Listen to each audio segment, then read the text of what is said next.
So, today we're diving into Samkhya philosophy. This is one of India's oldest and frankly most influential philosophical systems. Long before modern physics came along, Samkhya offered its own profound theory of everything, a whole framework designed to answer the universe's absolute biggest questions. And it starts by tackling the big ones right out of the gate. What's the original source of everything we see and touch and even think? I mean, what is the basic stuff that makes up all of reality, from the stars in the sky to our own feelings? These are the huge questions Samkhya sets out to answer. Okay, so here's how we're going to break this down. We'll look at Samkhya as a theory of everything, then get into the fundamental duality at its core. After that, we'll explore the cosmic forces that drive creation, its really unique logic of cause and effect, and finally, wrap it all up with the ultimate purpose of knowing any of this stuff. So let's start at the beginning. Samkhya was founded by the ancient sage Kapila, but it's not just some abstract theory. The name itself gives us a clue. It can mean number or enumeration, which points to its very methodical, analytical approach. But it also means right knowledge. So you should really think of it as a structured path to achieving what it calls perfect knowledge, a complete and accurate understanding of reality itself. Now, the entire system is built on this one foundational idea: dualistic realism. What does that mean? It proposes that reality isn't made of one single substance, but two. There are these two ultimate, equally real, and just radically different principles that make up everything: spirit and matter. So let's meet the two main players in this cosmic story. Samkhya gives them specific names. You've got Purusa, which is the observer or pure spirit, and you've got Prakriti, which is the observed or primordial matter.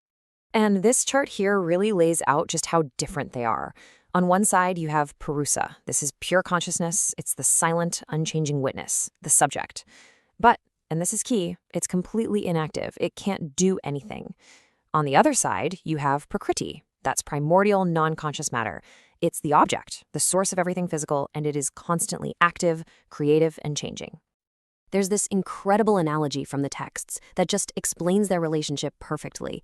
Prakriti, the blind man, is powerful and can move, but it has no consciousness to guide it. Purusha, the lame man, is conscious and can see the way, but it's inactive and can't move on its own.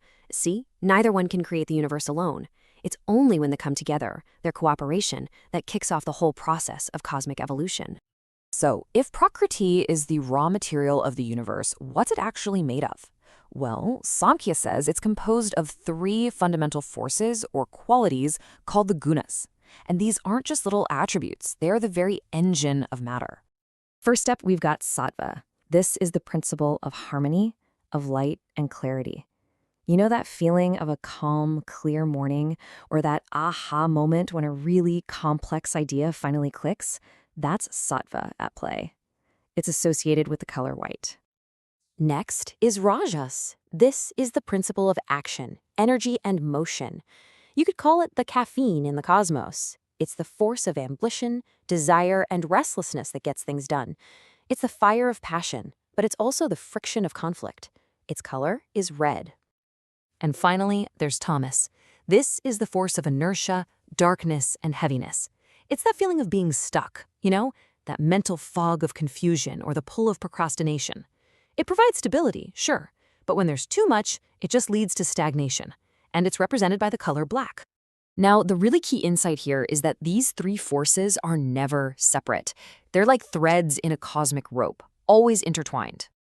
They are in a constant state of flux, always competing for dominance, but also cooperating with each other. And this dynamic interplay, this constant shifting balance of sattva, rajas, and tamas, that's what gives rise to every single object and experience in the entire universe. So, how does this whole cosmic engine actually create anything? Well, that brings us to Samkhya's logic of causation. It has a very specific and pretty cool theory of cause and effect to explain how Prakriti and its gunas manifest the entire universe. So the theory is called Satkaryavada, and its core idea is actually simple, but it's profound. It says that the effect already exists within its cause. Nothing is ever created from scratch. So think of it like this. Creation isn't about making something brand new, it's about making the invisible visible. Every effect is just the manifestation of something that was already there, just waiting in a latent, hidden form. This visual really nails the logic. First, you can't produce something from nothing, right? I mean, an artist can't just turn blue paint into yellow paint. It doesn't work that way. Second, a specific effect can only come from a specific cause that has the potential to create it. You get a pot from clay, not from thread. You get oil from seeds, not from sand. The effect must pre-exist in its potent cause. So, this logic inevitably leads to the ultimate question. If we follow this chain of cause and effect backwards, the pot comes from clay, the clay comes from the earth, and so on, where does the chain actually end? What's the uncaused first cause of everything? Well, Samkhya answers this with 5 logical proofs, and they all point to Prakriti as the root cause. For instance, take the first proof. Finite objects require an infinite source. Everything we see is limited. It depends on something else for its existence. That chain can't just go on forever, right? It has to end somewhere, with a source that is itself unlimited and independent.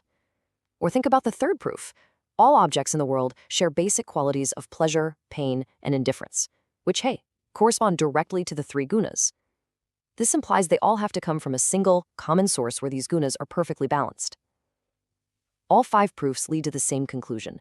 The ultimate source has to be an uncaused, eternal, and unmanifest reality. And that is Prakriti. Okay, this is a fascinating cosmic model for sure, but why does any of it matter for our own lives? Well, Samkhya argues that understanding this whole machinery is the key to ending suffering and achieving liberation. According to Samkhya, all of our suffering comes from a fundamental confusion, a huge case of mistaken identity. It happens when Purusa, that's our true self, the pure conscious observer, forgets what it is and mistakenly identifies with the products of Prakriti. Our body, our mind, our ego, our experiences. We confuse the unchanging seer with the ever-changing things it sees. So the goal then is to untangle this confusion through knowledge. Samkhya outlines 2 stages for this freedom. The first is Jivan Mukti, which means liberation while you're still living, finding freedom from suffering right here, right now. The second is Videha Mukti, or Kaithalya, and that's the final, absolute liberation that happens after death, when the pure consciousness, Purusa, is completely and permanently separated from the material world of Prakriti. And this really brings us to the final provocative thought of the entire Samkhya system. It proposes a path where ultimate freedom isn't found through faith or some divine intervention, but through a radical act of understanding.